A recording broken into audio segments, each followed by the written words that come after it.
अभी तक screen share नहीं हुई आपकी ना। हम्म।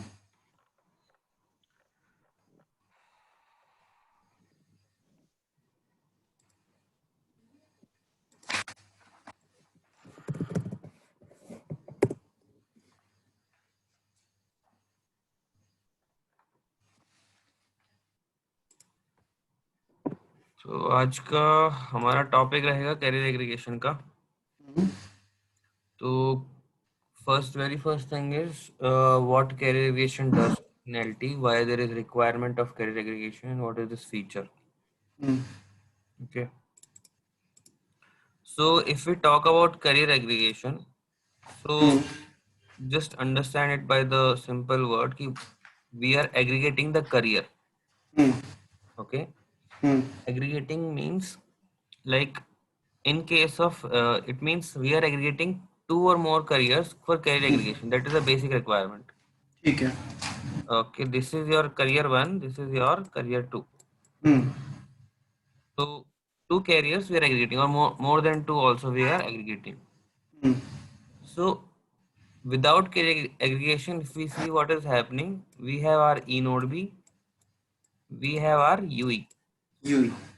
Okay, simply we are transmitting and receiving the data. हम्म।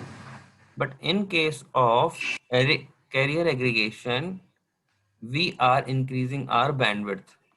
ठीक है। ठीक है, कैसे इंक्रीज कर रहे हैं? नंबर ऑफ कंपोनेंट कैरियर बढ़ा के। component carrier बढ़ा के. हम्म। So here, since we have more carriers, so we have given them a name. Hmm. The very first is your PCC. Okay, hmm. Primary component carrier, very first जो तुम्हारा connected रहेगा, first वाला dominating वाला. हम्म। हम्म। उसके बाद में जो भी ऐड होंगे वो सेकेंडरी कंपोनेंट कैरियर्स होंगे. हम्म। ठीक है. हम्म।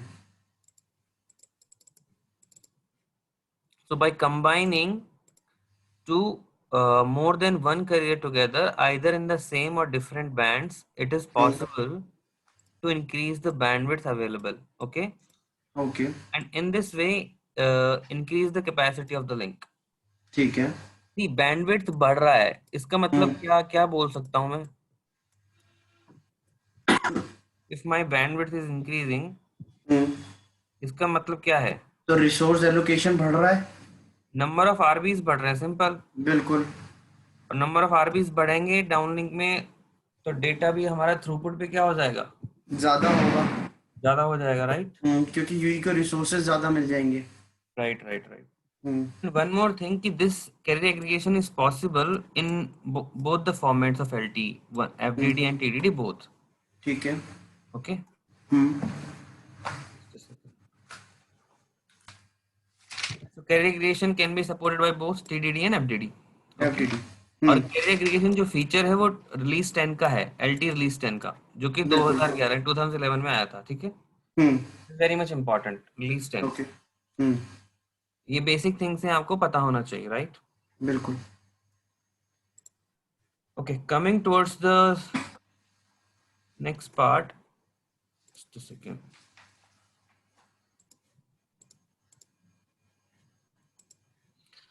Okay, so you can see this diagram. हाँ जी। पूरा डायग्राम दिख रहा है ना? हम्म। Okay, so here we have your as in the diagram, one is your primary component carrier and other is your secondary component carrier, second. right? Hmm. So our UE is receiving from data from primary also and secondary also. Hmm. Okay, now hmm. we should understand what is the working of our primary component carrier. Okay, okay. Hmm. so primary component का जो working है वो यहाँ पे left side में we can see the working is very first thing, adds or removes secondary component carrier dynamically. Hmm. आपका primary component carrier ही secondary component carriers को ऐड करेगा और रिमूव रिमूव करेगा। करेगा. हम्म। सेकेंड है dynamically activates and deactivate secondary cells. Hmm. किसी भी टाइम पे जरूरत पड़ा, आरआरसी कनेक्शन रिकॉन्फ़िगरेशन आएगा हम्म। और उसी के थ्रू क्या करेगा? एक्टिवेट और डीएक्टिवेट करेगा. Hmm. What is your primary component carrier? Your E node B. Hmm. Okay, E node B जो बिल्कुल। प्राइमरी सेल है वो प्राइमरी कंपोनेंट करियर है. हम्म। दूसरा handles all the RRC and NAS procedures. ठीक है, hmm. Simple. Hmm. receives measurement reports and controls mobility of UE. Hmm. तो हमारा जो प्राइमरी कंपोनेंट करियर है वही डिसाइडिंग मेन मतलब फैक्टर रहेगा सेकेंडरी को ऐड करने में, रिमूव करने में, यूई से मेजरमेंट रिपोर्ट लेने में। तो मेजरमेंट रिपोर्ट जाएगा यूई को, उसके बाद ही वो डिसाइड करेगा कि कौन सा सेकेंडरी कंपोनेंट करियर को ऐड करना है। डिसीजन मेकिंग प्राइमरी के पास रहेगा हमेशा। प्राइमरी के पास रहेगा हम्म और वो यूई असिस्टेड होगा, hmm that would be UE assisted only. Okay. तो प्राइमरी कंपोनेंट करियर हर कंडीशन में सेम रहेगा अपार्ट फ्रॉम दैट कि primary cell can be change only at the time of handover. Handover. हम्म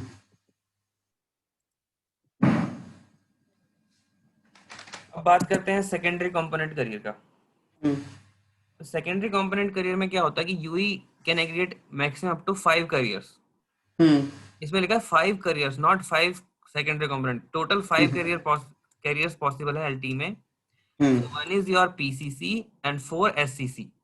बिल्कुल। तो maximum कितना bandwidth हो जाएगा अगर मैक्सिमम मैक्सिमम की बात करें हम लोग? 100। तो मैक्सिमम हो जाएगा 20 इंटू 5। हम्म तो 20 का ही आपका वन प्राइमरी कंपोनेंट, बाकी 4 सेकेंडरी भी 20 के हैं। हम्म तो हमारे पास आरबी का साइज क्या हो जाएगा? मैक्सिमम आरबी साइज पॉसिबल क्या है सीए में? 500। 500। लेकिन ये रियल टाइम पॉसिबल नहीं है, ये सिर्फ पेपर वर्क पे ही है। थियोटिकली। हाँ, जैसे कि you have also worked, you have seen 2 CA also. Hmm तो I have also seen 2 CA C. Hmm तो accordingly wherever in what year you have worked upon, that depends कि किस year में you have worked upon. 2015 में काम किया तो 2 CA पे हम्म मेजरली वर्क किया है। हम्म तो ऐसा 3 CA पे we will see if we get any some data from anyone. ठीक है। Next is the actual number of SCC that can be allocated to an UE depends on UE capability. ठीक है। Hmm तो अब network, how network would be knowing कि UE is supporting your CA? UE capability में FGI feature group indicator है, जिसमें bit उसकी 11 number होता है उसका। अगर आए तो वो क्या कहते हैं, अगर सपोर्टेड है करेक्ट। है ना। तो उसमें क्या होता है आपका कि यूई कैपेबिलिटी इंफॉर्मेशन में UE would be telling hmm by FGI bit hmm कि इट इज सपोर्टिंग सीए और not. Not. And if it is supporting CA, then which all bands it is supporting, okay? Hmm What all band combinations are possible for this UE? Hmm Because if you combine the bands, different bands are there, there are infinite possibilities are there. Hmm DGPP has defined certain number of bands. Hmm उसी के according UE में कुछ bands, some bands are configured accordingly. UE would be telling these all bands and these all band configurations are possible for UE to support. Okay. Now carrier aggregation schemes, like what types of CAs are there, okay? Hmm So the very first is your intra-band contiguous CA. Hmm So intra-band contiguous means it should be within the same band. Same band. Okay. You know what are the LT bands? I have told you, na? बिल्कुल। Band 3, band 5, band 4 and band 41। Band 3, band 5, 5, 40 and 41। 40 and 41. 41। Hmm Okay, fine. So these bands are there. Hmm So let's say if we are in the band, either in the band 3 or band 5, let's say we are in band 5. Hmm So band 5 में we are there, so it means intra band. Intra means same. बिल्कुल। Contiguous means there is no spacing between the bands and the bands. frequency. Hmm Okay. Hmm Intra band non-contiguous means there is a gap of hmm the frequency. Okay. Hmm It means it's not contiguous. ठीक है। And third one is interband non contiguous. अब interband वाला non contiguous ही रहेगा, contiguous में नहीं कर सकते उसको। क्योंकि अलग फ्रिक्वेंसी होगी। बैंड 1 से बैंड 2 चेंज हो गया हमारे पास, बिल्कुल। ठीक है ना?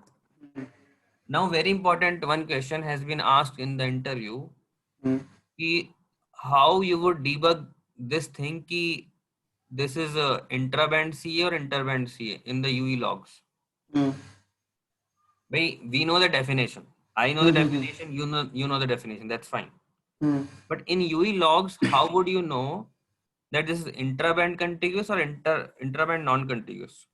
तो हम प्राइमरी की फ्रिक्वेंसी देख लेंगे और सेकेंडरी की देख लेंगे, तो पता लग जाएगा हमारे को। कैसे? हाउ मतलब there is certain point like in UE capability information, this thing you would be checking. वो तो मेरे को वो बता देंगे, देख लेंगे ना कि कौन सा प्राइमरी करता है, सेकेंडरी आई थिंक।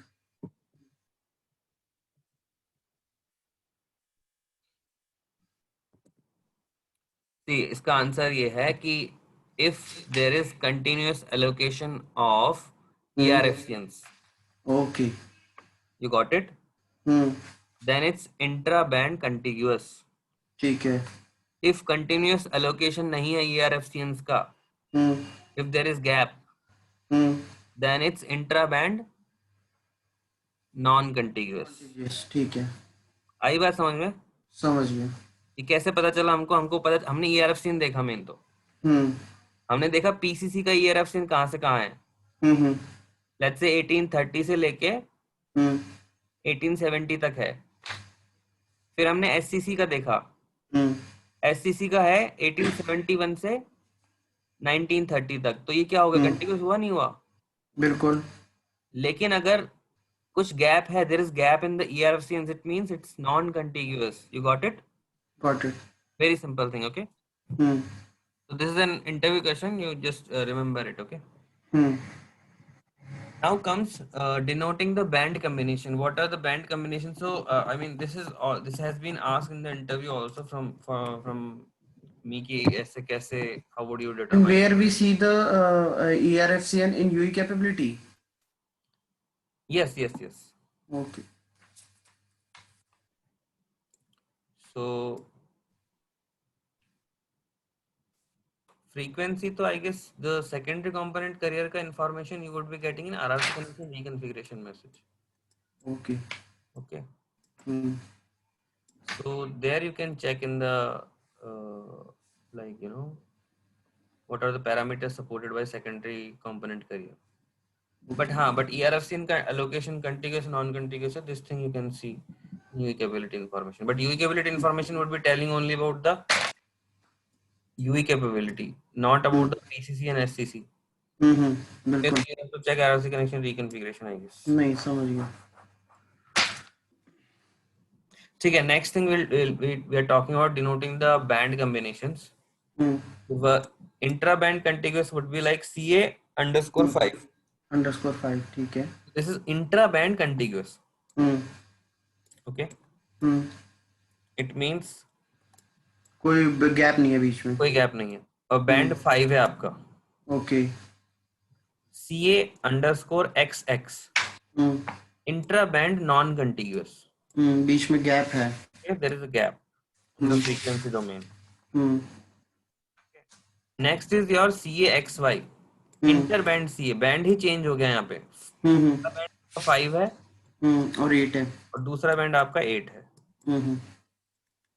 ठीक है, तो दिस डिनोट्स कि वो फिर आपसे पूछ सकता है कि भाई अगर मान लो CA_ मैंने क्या लिखा है 23 लिखा है, और फिर उसके आगे भी you will write ABC, that also we will see ये कैसे करते हैं। तो ये यहाँ तक दिस इज क्लियर, राइट? बिल्कुल। बैंड और इंटर बैंड वो होता है।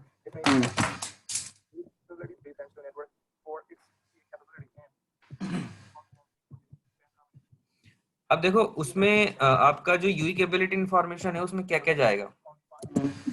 ठीक है, यूई पहला इंफॉर्मेशन जाएगा यूई कैटेगरी का। यूई कैटेगरी क्या है? ठीक है, तो आपका जो रिलीज 10 आपका व्हेन रिलीज 10 वाज लॉन्च्ड, तो 3 more UI categories were added. Category 6, category 7, category 8. Okay. So the device which is having category 6 can support CA, right?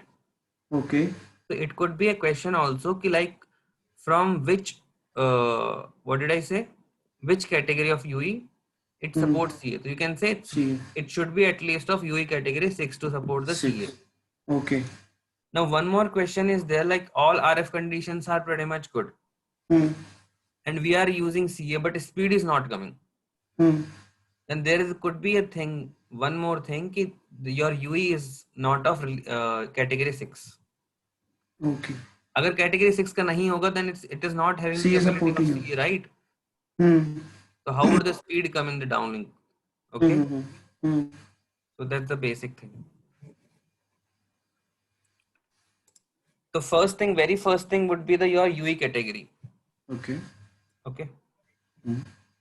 Now second thing is your supported band combinations. Hmm. Now the thing is that 3GPP has defined all the allowed band combinations. Hmm. Okay. Hmm. Now UE would be sending all the band combinations it is supporting. Hmm. Okay. Hmm. ये तुमको ये floating screen दिखता है क्या, ये जो होता है? You can just see the video only, right? Not Hmm. the floating window. Hmm. Only. ठीक है, हाँ, तो मेरे को visible होगा, right? हाँ, next thing is your CA bandwidth class. Hmm. What are the CA bandwidth class possible? Okay. एक second में इसको मैनेज करता हूँ ऊपर से नीचे. ये मेरे को ही विजिबल है, तुमको नहीं दिखेगा ये.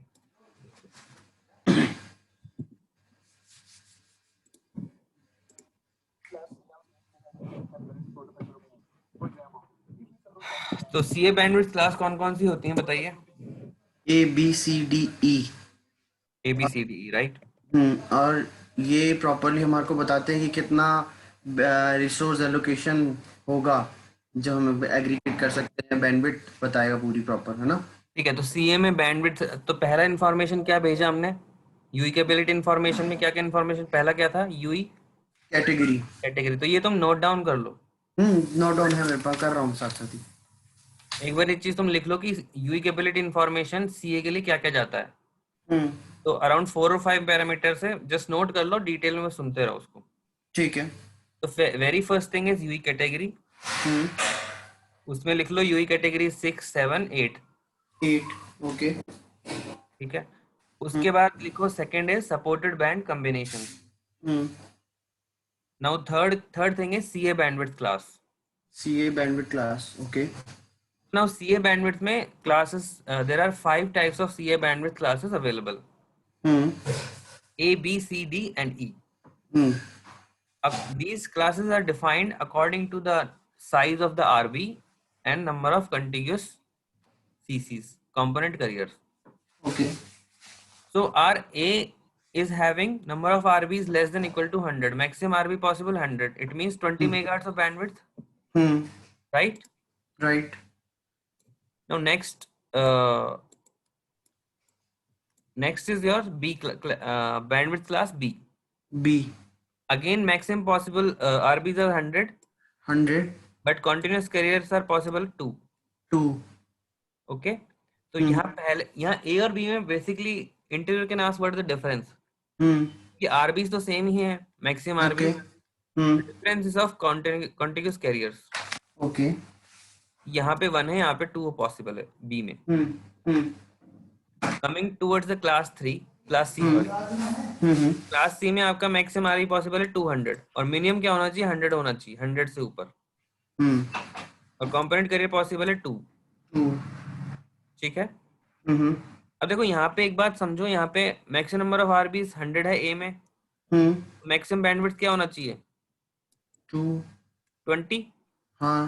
भाई 20 में ही तो 100 होंगे मैक्सिमम. बिल्कुल. या तो आप मिला के 20 कर लो या एक बार में 20 ले लो. एक बारी में कर लो. ठीक है. Second thing is your second में बी में भी 100 है. 100 है. कंपोनेंट कैरियर 2 पॉसिबल है, लेकिन मैक्सिमम बैंडविड्थ क्या होगा यहाँ पे भी? 20. 20 होगा. हम्म. तो दोनों 10 पॉसिबल है ना. हम्म. ठीक है. बिल्कुल. Coming towards C, now 200 RBs are there, 2 continuous carriers, तो 40 मेगाहर्ट्ज बैंडविड्थ पॉसिबल है यहाँ पे. बिल्कुल. क्लास डी की बात करें 300 है, 3 कंपोनेंट कैरियर हैं, तो 60 मेगाहर्ट्ज पॉसिबल है यहाँ पे. बिल्कुल पॉसिबल है. और ई में है 400, तो यहाँ पे कितने कंपोनेंट कैरियर पॉसिबल, यहाँ पे क्या बैंडविड्थ पॉसिबल है? 80 मेगाहर्ट्ज. 80 मेगाहर्ट्ज. कुछ डाउट हो तो बताओ यहाँ पे. नहीं, डाउट कुछ नहीं अभी. So this is clear कि 5 bandwidth class are there, A, B, C, D and E.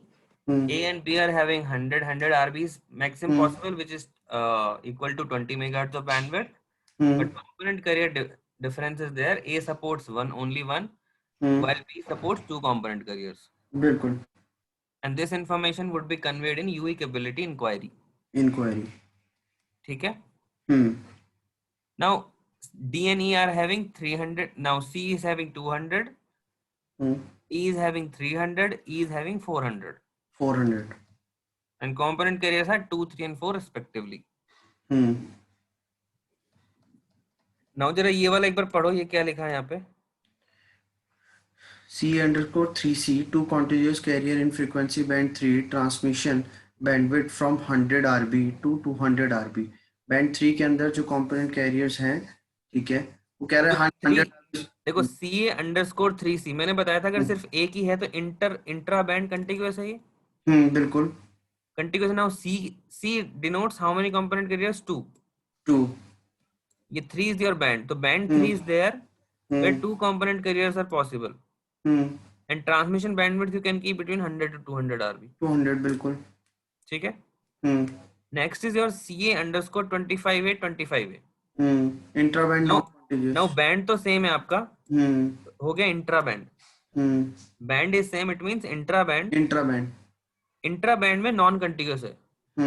Okay, this is the how we denote it. So two non-continuous carriers in frequency band 25. Maximum transmission bandwidth is 100 RB. 100 बिल्कुल ठीक बात है। बिल्कुल। अब देखो यहाँ पे कुछ सैंपल कॉन्फ़िगरेशन दिए हैं, थोड़ा सा रिवीजन के लिए हो जाएगा। हाँ। C_25 टू नॉन कंटिग्यूअस हो गया ये। हाँ जी। और बैंड हमें यहाँ बताया है 25, बैंड इज 25 बिल्कुल। नेक्स्ट इज C_25A 41A, तो बैंड यहाँ पे डिफरेंट है। हाँ जी। तो this is inter band. Inter band में always it would be non contiguous only. Non contiguous बिल्कुल। One carrier from band 25, one carrier from band 41। ठीक है। Next is your C_3B 23B। तो बैंड 23 यानी इंट्रा बैंड है। Intra band contiguous है। B means 2 carriers, 2 contiguous carriers from band 23। एक band में 2 contiguous carriers हो जाएंगे आपके। मैक्सिमम बैंडविड्थ कितनी रख सकते हैं आप? वही अगेन 100 मींस मैक्सिमम बैंडविड्थ कितना 20 मेगाहर्ट्ज पॉसिबल है। बिल्कुल। तो दो अगर आप ले रहे हैं तो दोनों 10 के हो गए, तो 20 हो गए टोटल। बिल्कुल करेक्ट है। करेक्ट है। Next is your C_2C। C_2C means this is the intra band. बिल्कुल। कॉन्टिग्यूअस। C represents 2। तो बैंड 2 में again same thing, 200 RB possible है मैक्सिमम, बिटवीन 100 टू 200। तो 10 ले लेंगे इसमें भी हम। 10 आर यू श्योर 10 लेंगे? हाँ 100 से 200 है तो फिर हम 10 ले सकते हैं, नहीं तो 40 भी ले सकते हैं। वो सॉरी, हाँ 10 ले सकते हैं, 20 भी तो ले सकते हैं। राइट। तो मैक्सिमम हम 20 ले सकते हैं। ठीक है, 20 हो जाएगा। 20 मींस 100 एंड 100 200 हो गया। 200 हो जाएगा बिल्कुल। Next is your C_25A 41C। तो बैंड चेंज हो गया यहाँ पे। बिल्कुल। इंटरबैंड हो गया, इंटरबैंड के साथ इंटरबैंड नॉन कॉन्टिग्यूअस होगा। नाउ लुक 25A और 41C।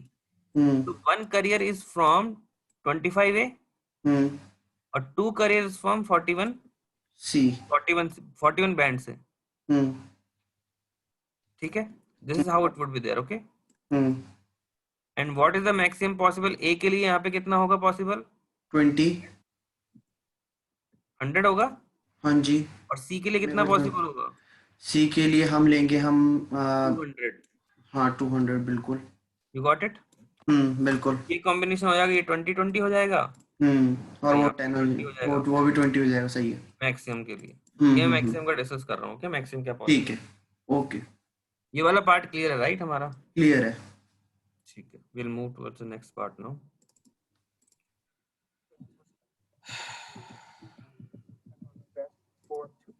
So the next information would be your bandwidth combinations. क्या bandwidth combinations possible है?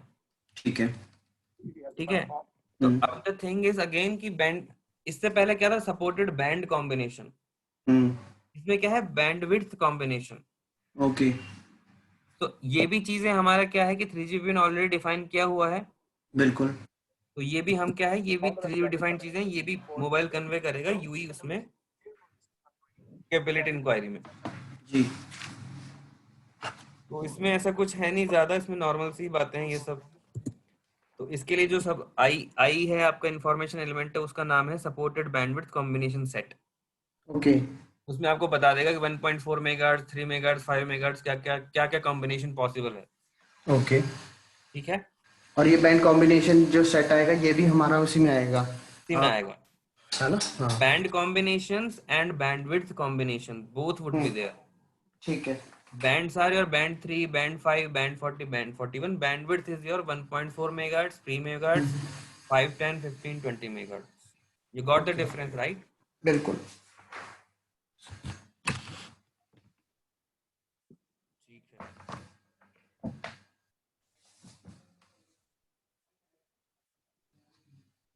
तो ये 5 things we have discussed, right? Hmm. What is the UE release? Hmm. Sorry, first thing is UE category, supported band combination, CA bandwidth class, bandwidth combination set. One more thing you add, access stratum release. Axis stratum release, okay. तो release कौन सा होना चाहिए CA के लिए? 10। Release 10 होना चाहिए। Release and category में you should not get confused. Hmm. Category is UE category. Release is release 10, in which it was implemented. Hmm. Okay, this was the basic part. हम्म। तो अब ये देखो, ये पहला, अब हम देख रहे हैं what is the log analysis for the C carrier aggregation. ठीक है। So we are taking example of 2CA, hmm. in which we are having one primary serving cell and then your secondary serving cell, or you can okay. say PCC SCC, primary component carrier, secondary component carrier. Okay. So the very first process is UE capability information. Okay. So during the registration process, UE would be sending UE capability inquiry, hmm. but this information would be asked by the network. Network, बिल्कुल। What is your capability? Tell me. Hmm. By sending the message, as I told you in the attached process, now one message we have discussed. बिल्कुल। If you could remember, UE capability inquiry message. Hmm. In response to that, UE would be telling what is its capability regarding CA. Not only CA, what all RATs it is supporting. Okay. Hmm. Coming towards the CA part, it would be telling its capability regarding to the CA. सी। ये में 5 things I have told you ना, all these things would be conveyed to the network. Okay. भैया ये चीजें हम support करते हैं. UE would be telling this thing to eNode B. Hmm. Here, see the example.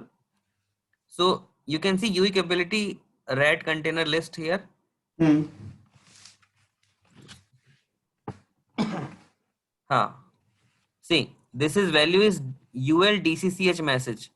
UL ये कौन से चैनल पे जा रहा है? UL DCCH. अपलिंक में DCCH channel, dedicated control channel पे जाएगा ये. हम्म। ठीक है. This thing can be asked, UE capability information कौन से चैनल पे जाता है? हम्म। ये जाता है आपका UL DCCH. तो यहाँ पे देखेंगे, पहला thing is your access stratum release. Release, what is the release? Release 10। Release 11, 10 या उससे अबव, ये 11 है, बिल्कुल। एटलीस्ट ऑफ 10 होना चाहिए. हम्म। अब देखो यहाँ पे one more thing you can see, UE category क्या है? 4 है. 4 है। It should not be of UE category 4. Hmm. It should be at least of UE category 6। 6 to support the CA. Otherwise CA काम नहीं करेगा उसमें. Okay. I don't know how come it's taken. कोई बात नहीं, ठीक है. ओके, सो यहाँ पे देखो कौन कौन से बैंड सपोर्ट कर रहा है यूई. तो बैंड 3 सपोर्ट कर रहा है. Then we have band 38, then 39, then 40, 41. Okay. तो हमें बैंड पता चल गया कौन कौन से बैंड सपोर्ट कर रहा है यूई, राइट? बिल्कुल। 40, 41, fine. So the next thing is, see, now see the UE category here is 7. 7। Okay, it should be at least of 6. तो यहाँ पे 7 दिखाया गया. ठीक है, it's fine. बिल्कुल। तो then we have supported band combination. We have seen, right? क्या क्या band support करता है. बिल्कुल। Next, it should see what are bandwidth combinations possible. Okay, and your what is your bandwidth class? So see, bandwidth class DL, DL. R10, release 10, A. Hmm. A. ए, बिल्कुल। Okay, तो ये सारा हमको Yui logs में दिखेगा capability दिखेगा, information में। ठीक है। ये बहुत तेज चल रहा है। ठीक है, तो इसमें हमें ये भी पता चलेगा this is inter band CA और intra band CA. Okay, okay, so I'll show you where it is given.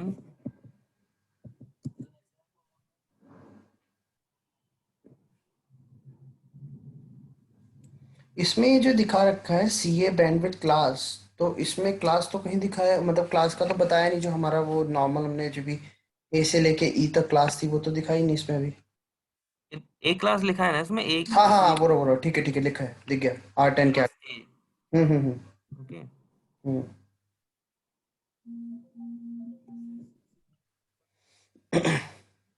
now see this thing, what is the band? Band 38। Band 38, fine. See, band 38 is there. Now see CA bandwidth class, just look see, here, C C is हो गया there. अभी। हम्म।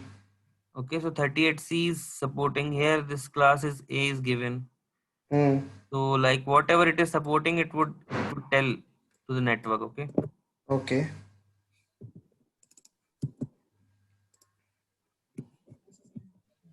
supported MIMO count combinations, feature group आपका indication कौन सा, एक तो कौन कौन से बताए थे मैंने? 11 है इसका ना। No feature FGI bit. F G I bit ये बताया था 110 और 112 कुछ ऐसे है। 110 और 111। 111, हाँ।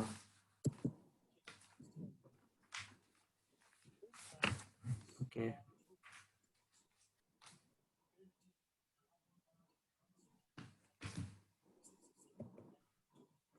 okay, these two things are there, 111 and 112, sorry. Hmm. So 11 is there for that measurement A6 is supported or not. Hmm. Okay, hmm. and bit 112 is there which is telling whether you can add secondary cell during the handover. Okay. Okay, hmm. so these two things are there. Hmm. Coming towards the next part, supported bandwidth combination set. ठीक है। So these things would also be there कि क्या क्या bandwidth combination possible है. हम्म।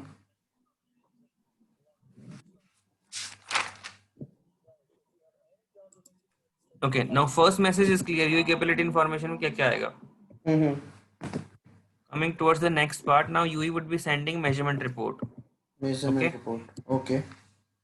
so measurement report में आपको क्या क्या जाएगा, एक तो serving cell का information would be there, hmm. and the next information would be of your secondary component carrier secondary का. सर। हम्म। तो UI would be telling ना कि this secondary component carrier you have to add. Okay, okay. तो उसका RSRP देगा, उसका PCI value देगा UI हम्म। इसको इनोड बी को.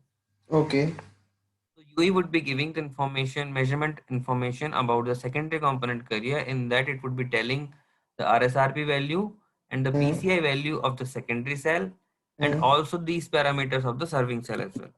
ओके। तो just look at the measurement report. Measurement report कौन से चैनल पे जाता है? DCCH चैनल पे। Okay, fine. अपलिंक में DCCH चैनल पे जाता है. बिल्कुल। Just look at the what here the parameters. Means So है। measurement results are there, measurement ID is there. तो measurement measurement result of result, P cell यानी primary cell, बिल्कुल। RSRP का वैल्यू है, RSRQ की वैल्यू, करेक्ट है. Correct है। measurement result of neighboring cells, हम्म। तो पहला है ये, दूसरा है ये. बिल्कुल। तो जिसका RSRP अच्छा होगा उसी को कंसिडर करेगा ये. बिल्कुल। तो फर्स्ट का PCI दिया है, RSRP दिया है, PCI हम्म। दिया है, RSRQ दिया है, सॉरी हम्म। RSRP दिया है. तो हम्म। दोनों चीजें इसने यूई ने इनोड बी को दे दी। भेज दिया. बिल्कुल। अकॉर्डिंगली यूई क्या करेगा, डिसाइड करेगा. बिल्कुल। तो आफ्टर इनोड भी हैज डिसाइडेड कि कौन सा उसको, जिसका आरएसआरपी अच्छा है उसको ले लिया उसने, उसके बाद क्या करेगा, और जो सीए पैरामीटर्स हैं सेकेंडरी सेल के लिए वो भेज देगा. किसको भेज देगा, यूई को. यूई को। आरआरसी कनेक्शन रिकॉन्फ़िगरेशन मैसेज में. हम्म। ठीक है, हम्म। तो all the secondary cell parameters would be sent by the UE in hmm. RRC connection reconfiguration message to the UE ठीक है। बाय द इनोड भी, sorry. Okay, So this is the message flow. I'll clear these things.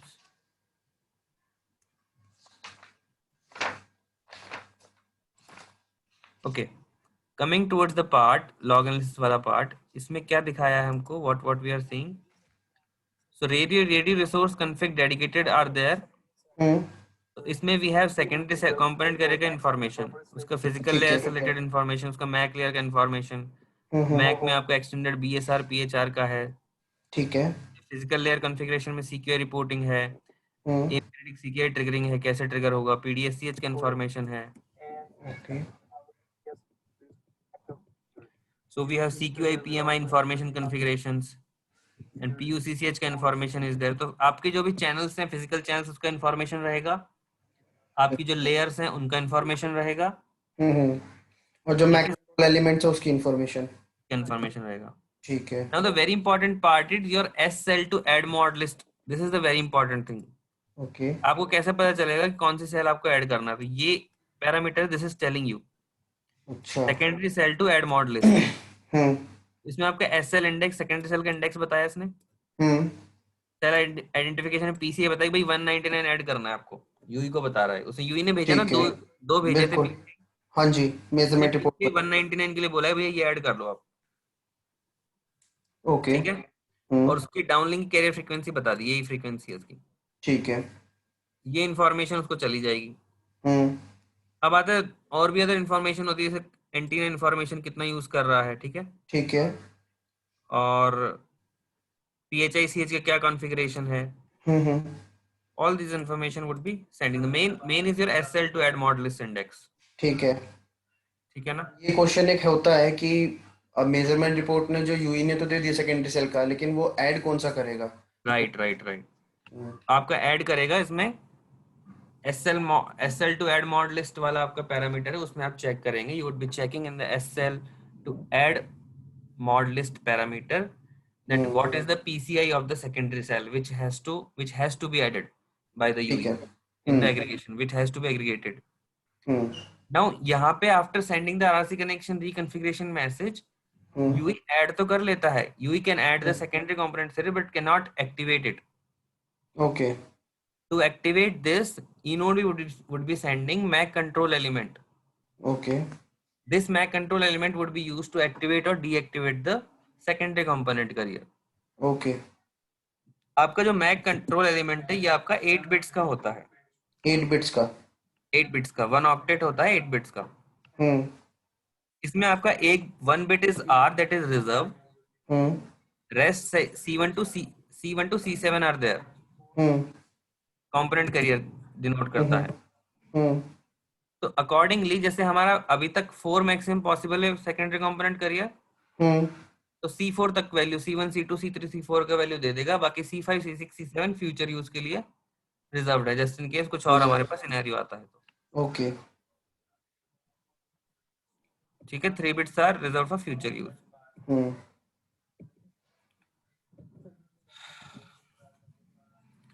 सो अभी इसके बाद क्या होगा कि RRC connection reconfiguration message has been sent from the eNode B to Yui.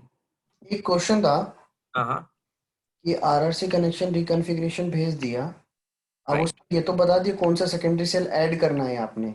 Right जो मैक कंट्रोल एलिमेंट भेजा ये ड्यूरिंग आरआरसी कनेक्शन रिकॉन्फ़िगरेशन में ही भेजा या after RRC connection reconfiguration complete भेजेगा? On that point we are coming. अच्छा ठीक Yeah, I'll answer your question after 2 lines. है। So after UE has got the information of which PCI physical cell ID to add, this would be sending RRC connection reconfiguration complete. Reconfiguration complete मतलब कि जो configuration inode view में भेजा उसको उसने apply कर लिया है, reconfiguration complete भेज दिया है। इससे इनोड भी को पता चल जाता है कि उसने उसको सेल को ऐड कर लिया सेकेंडरी सेल को, लेकिन now it's responsibility of inode भी कि वो उसको एक्टिवेट करे। ओके। और उसको एक्टिवेट करने के लिए क्या करेगा, वो मैक कंट्रोल एलिमेंट कमांड भेजेगा। ओके। बट अभी इनिशियली क्या है, जो सेकेंडरी कंपोनेंट करिए वो डीएक्टिवेटेड स्टेट में है, ठीक है। तो next would be your MAC control element from the PSS for activating the SSS. इसके बाद जैसे ही ये मैक कंट्रोल एलिमेंट मिलता है वो सेल एक्टिवेट कर लेता है सेकेंडरी वाला, और उसके बाद PUSCH और PDSCH पे आपका ट्रांसमिशन शुरू हो जाता है सेकेंडरी शुरू। सर्विंग सेल के साथ। ठीक है। तो अब आपसे पूछ, if anyone is asking like where you are seeing the CA in the QXDM, in QXDM you have ML1 window is there, ML1 throughput window. ML1 throughput window, ठीक है। So in ML1 throughput window, once we can see one graph is there. In that we can see two component carriers. Okay. In these two component carriers, so क्या होगा, हर एक component carrier के लिए speed होगा कि DL1 इस 1 के लिए कितना आ रहा है, डाउनलिंक में 2 के लिए कितना आ रहा है, और देन CA का एग्रीगेटेड होगा DL1 प्लस DL2 का। ठीक है। ठीक है, तो let's say this is 40 Mbps, this is 42, तो टोटल कितना आएगा 82। 82। तो DL में आपका स्पीड आपको पता चल जाएगा। Okay. That's how you would be seeing. और विंडो ML1 आपका window. LTE ML1 throughput. Throughput window. Throughput window, okay. Okay, in QXDM। in QXDM. ठीक है। So you can see two carriers are there. And for these two carriers, we have DL1, DL2, and aggregated bandwidth. ठीक है। This is written over there, and we can simply see the speed. Okay.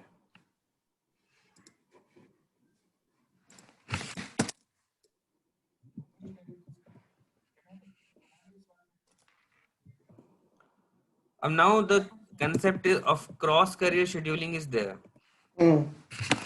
So this cross carrier scheduling is actually an optional feature. So basically this has been implied for the, for the simplicity, to reduce the signaling basically.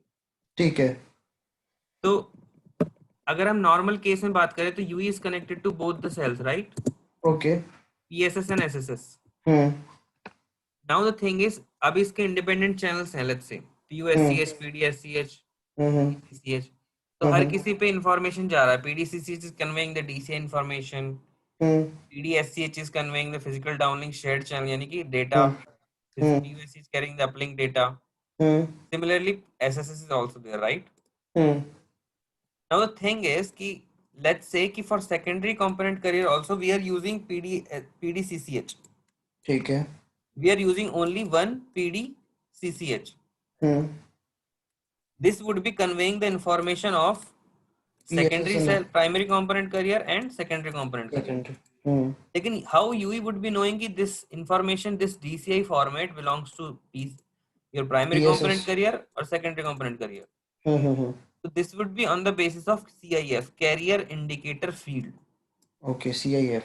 Along the DCI format, in DCI format there would be one more information known as CIF. The CIF indicator field will be telling this is PSS or SSS.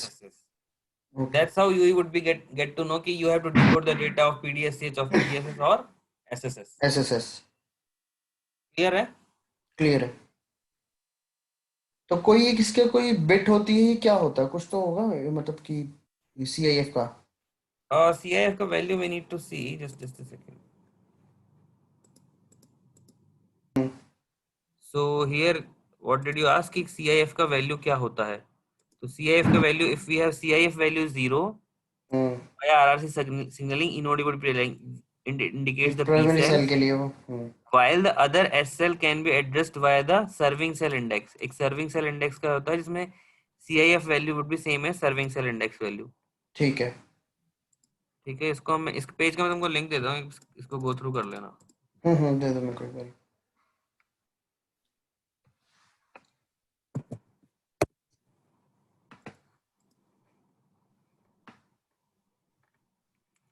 तो यहाँ पे तो logs में it's just like CIF presence is there boolean or not, तो this would be only true or false would be there, and CIF का value अगर 0 है तो that would be P cell, और अदर वैल्यू अगर S serving cell index के according रहेगा तो वो आपका सेकेंडरी सेल्स को बताएगा। और new 3 bit carry CIF is there, ठीक है, 3 bit होता है आपका CIF। बिल्कुल। Is added at the beginning. Okay, fine. एक सेकेंड, नाउ द क्वेश्चन कम्स कि हाउ वुड यू नो कि CIF प्रेजेंट है या नहीं, कहाँ प्रेजेंट है? तो that information would be there in the physical config dedicated P cell configuration में इंफॉर्मेशन रहेगा आपका, indicates whether CIF present is present for the PDCCH DCI of the P cell. ई ठीक सेल। है, बस इतना इंफॉर्मेशन आई गेस काफी है इसके लिए क्रॉस क्वेरी डेडिकेटेड। शेड्यूलिंग के लिए। Okay, now the thing is, what is advantage? Advantage is very simple कि आपको दो you don't need to use two PDCCH, right? You can only use PDCCH of primary component carrier. ठीक है। ठीक है, अब देखो आपका in your CA some layers are responsible for working, some layers would be silent, playing the silent role. So your MAC layer is important, which is performing HARC ECNAC for बिल्कुल। secondary cells. Okay, so and apart from MAC layer, your PDCP RLC layers are also working, but your the RLC layer would be handling the buffer only. It would not be mainly concerned with the CA actually. So MAC layer would be giving the buffer status report. Okay, PHR also, and BSR, as I तुमको बताया था कि extended BSR PHR का value क्या होता है, 3 lakhs तक होता है इसमें। ओके। ठीक है, जो नॉर्मल हमारा BSR होता है दैट इज 1,50,000। ओके। 0 to 63 होता है ना। तो अब यहाँ पे just look at the second table, this is extended BSR, right? Right. Now the index is from 0 to 0 63 only, but the BS limit is increases to greater than 3 lakhs bytes. Okay, 3 lakhs bytes। ठीक है। और अगर LCGID हमको पता है उस case में क्या होता है, 3 होता है, ज्यादा होता है, तो BSR इंडेक्स हमारा वो जाता है, बढ़ा जाता है। ठीक है ना, ठीक है। चलो इतना तो क्लियर है। Okay, next is PHR, as I told you, power headroom report। ठीक है, power headroom report is of your 8-bit का आपका MAC control element है, 2 bits are reserved and 6 bits are PH, power headroom is there। now extended PHR में क्या होगा, size बढ़ जाएगा आपका। ठीक है, बिल्कुल। तो उसमें और भी साइज ऑक्टेट्स बढ़ गए हैं, तो you can see this. So more data we can transmit. Okay, more headroom, you can space is power there। Head. Yeah, now comes the activation and deactivation of secondary serving cell। तो this is also done by MAC control element. ये हमने discuss कर दिया already कि 8 bits का होता है, 7 बिल्कुल। तो 4 यूज में आ सकती है maximum, 3 are reserve for future purpose. ठीक है। Next is your, what is the next role of MAC layer is your maintains the timer for SL deactivation timer, maintains the timer। अगर तुम्हारा SL सेकेंडरी सेल को monitor करता है ये, अगर वहां से कुछ डेटा वगैरह नहीं आ रहा है तो क्या करेगा, इनएक्टिव डेटा इनएक्टिविटी को मॉनिटर करेगा और उसको डीएक्टिवेट भी कर देता है। ठीक है। So now the thing is, next role is aggregates data from multiple cells. तो आपका जो डेटा आ रहा है फिजिकल और सेकेंडरी सेल्स के, उसको क्या करेगा, मल्टीप्लेक्सिंग काम करेगा। ठीक है, the multi-carrier nature of the physical layer is only exposed to the MAC layer। All other layers such as RLC, PDCP remain unaffected। देखो इसमें RLC और PDCP का ज्यादा काम नहीं होता है CA में, it's only PHY, MAC and RRC। ठीक है। RLC and PDCP remain somewhat unaffected, मतलब ज्यादा कुछ नहीं करते हैं लोग। नहीं करते हैं। ठीक है। सो कैरियर एग्रीगेशन के लिए इन्होंने फॉर्मेट्स बताए, फॉर्मेट्स 1B एंड फॉर्मेट 3। उसमें हार्क ECNAC फॉर्मेट 1B में ये पूछ सकते हैं कि जो आपका अपलिंक इन्फॉर्मेशन है CA में कैसे भेजते हैं हार्क वाली। तो हार्क का जो इन्फॉर्मेशन है वो PUCCH पे जाएगा, और PUCCH के लिए फॉर्मेट आपको 2 कंपोनेंट करियर के लिए 1B का फॉर्मेट है, ठीक है। और फॉर्मेट 3 है वो आपका 5 कंपोनेंट करियर के लिए। ठीक है। These 2 things only just you have to remember।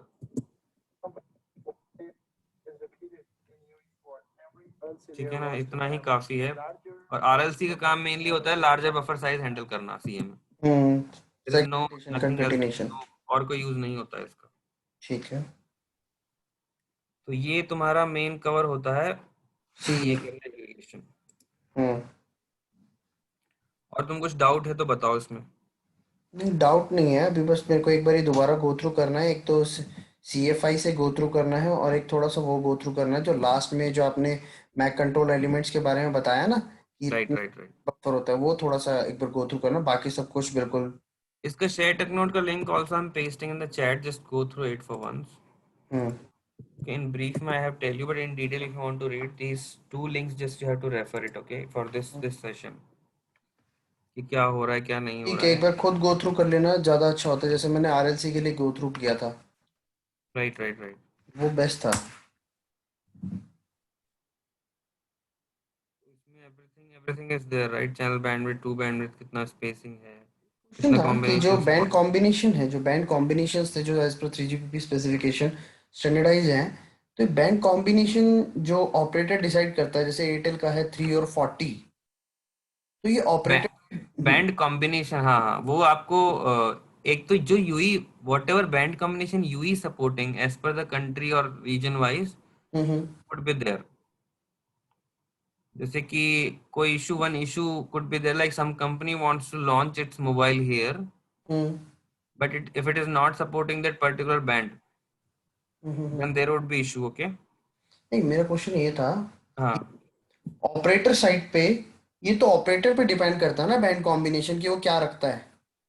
Right right right, ये ऑपरेटर पे है बेसिकली उसका हाँ, बैंड उसके बाद कॉम्बिनेशन, उसके इनोड भी। बाद but this is the common configuration, right? LT में क्या राइट। बैंड सपोर्ट होते हैं, तो वही बैंड यूई हम्म सपोर्ट करेगा, वही बैंड आपका वहां सपोर्ट होगा नेटवर्क साइड से, राइट? ठीक। ये diagram just make it with your hand for once. Hmm